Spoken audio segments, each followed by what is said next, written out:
I'm Manuel Hernandez and welcome to Norwich City Central. Hello everybody, Lewis, Norwich City Central. I hope you're all doing really well and welcome back to another video and match preview on the channel. Norwich City got quite a few games coming up, including another FA Cup game, so plenty of Norwich City action to kind of get into in the next couple of weeks. This is going to be a Norwich versus Cardiff preview, going to be talking about all the injury concerns, all the COVID concerns going into that Cardiff game, as well as previewing the game itself.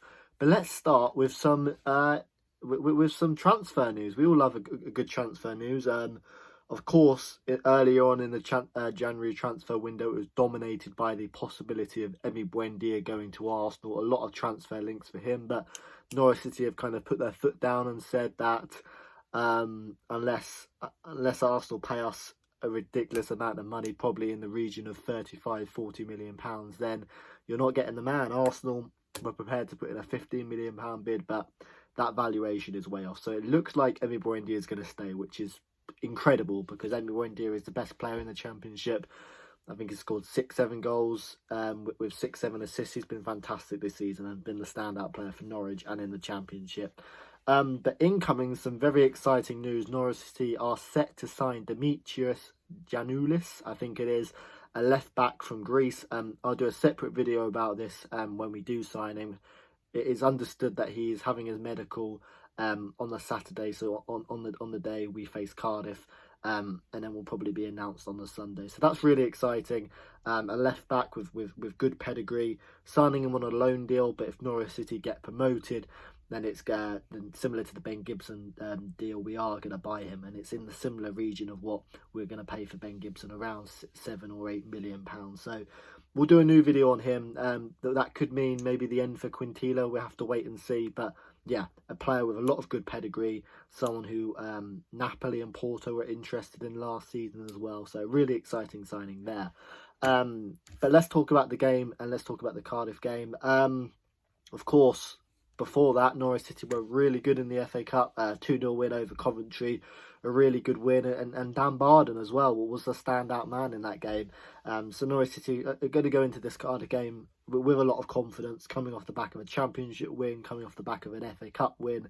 Yeah, Norwich City in a really good place at the moment, and I'm delighted to see it. Of course, it would be even better if there were fans at the stadium, and let's hope towards the end of the season that fans will be able to come back to the stadium, because it's just so much better when fans are there, and you know, football's just a better place when there's fans there, and sport's a better place when there's spectators at the ground.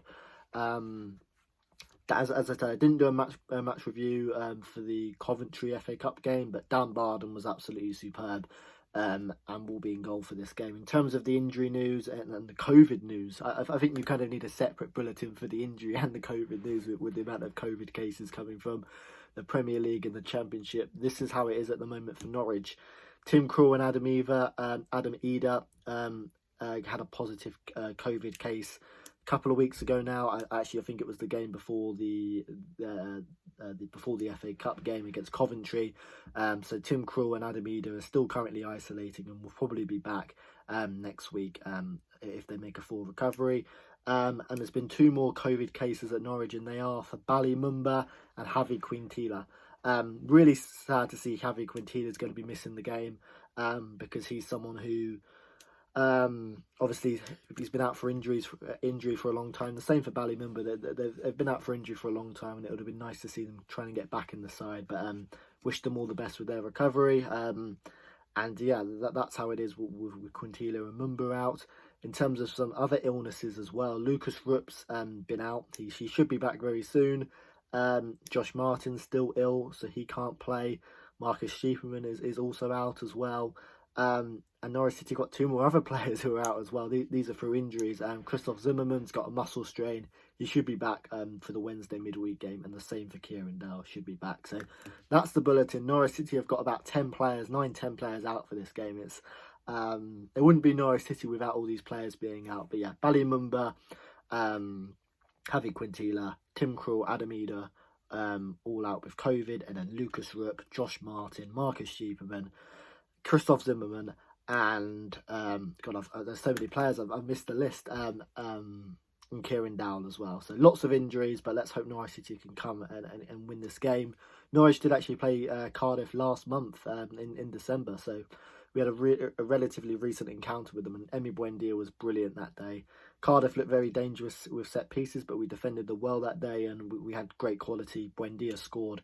Todd Cantwell came back into the side and scored a lovely goal. And Norwich City, yet again, if they want to win this game against Cardiff, it's going to come down to their ability to defend set pieces, their ability to defend the big man they've got at the back. And if Norwich City can play their style of play, get Buendia, not even at his best, just playing quite well, then Norwich City have got a great chance. Pukki's been an electric form away from home as well, so I'm hoping Pukki's runs in behind are going to continue to cause teams problems. And yeah, I think Norwich are in a good place. In terms of the predicted XI, Dan Barden in goal, that is very interesting. Now, Norwich City have been linked with some goalkeepers. Michael McGovern's got a 3-4 month injury, which is sad to see because he did well. They've been linked with Nyland, the Aston Villa goalkeeper. It'll be very interesting to see what happens, whether Norwich City go into the market and try and get a second goalkeeper, or whether they trust Dan Barden. He was really good against Coventry, and yeah, good on him, and hopefully he can do another good job in this league game. In terms of the back four, Jakob Sorensen, Ben Gibson, Grant Hanley and Max Aarons. Max Aarons, brilliant. Yet again, if Norwich City can keep hold of him, that's a brilliant bit of business. Ben Gibson and Grant Hanley at the back have been fantastic. They've been our best two centre-backs without a doubt. And Jakob Sorensen's done so well in that left-back role. And it'd be very interesting to see what happens with Norwich City's left-back role. Of course, we've got a new signing set to come in. What does that mean for Javi Quintilla? Will that potentially stunt Bali Mumba's growth? Will it potentially stunt Sam McCallum's growth, who's on loan at Coventry? Lots of questions. So it'll be very interesting to see what happens there. In terms of the central defence midfield, Oliver Skipp and Kenny McLean. And this is what I love about this Norwich team. Despite, look how good that team is. Brilliant team we can field out there. Brilliant team, and despite Norwich City having 9 or 10 players out, that is the team we can still field, which is brilliant. Okay, a lot of these players who are out aren't really first team players. Maybe Tim Krul is. Apart from that, there's not too many other first team players, but it still shows the quality of depth Norwich City have. Oliver Skipp, been fantastic this season, a consistent performer, played every single minute in the Championship, started every game in the Championship. He's been great. Kenny McLean did really well, was probably the man of the match actually, or a close second to Emi Buendia in that Barnsley game. He was brilliant, played a beautiful long ball when we won that game against Barnsley. And in terms of the front three, Todd Cantwell on the left, Emi Buendia on the right, and Mario Rancic through the middle. When we beat Cardiff last month, it was with Mario Rancic through the middle, and with Stephen out, with Josh Martin out, with Kieran Dowell out, who's probably the big one. It makes sense to start Rancic. You've got Ono Hernandez and Borjeta coming back, which is great to see, but they're probably better options off the bench with their pace for this game. And up front, Teemu Pukki can score the goals, I'm sure, and continue his amazing away record in the Championship. So that's the team I would play. Lots of excitement with Norwich City's new signing. Lots of excitement, of course, with how well Norwich City are playing. And the transfer business in the summer was absolutely brilliant from Stuart Webber. And I'm sure in the January transfer window, with this new left back, he's going to get it right. And I think if we can keep Emi Buendia and Max Aarons, that constitutes as a good window. Had some troubles last season in the Premier League with of course, some of our business, but can't fault the business, and this summer transfer window in Norwich are in a good place. Love to hear your thoughts down below as Norwich City face Cardiff. Thanks for watching, and I'll see you later.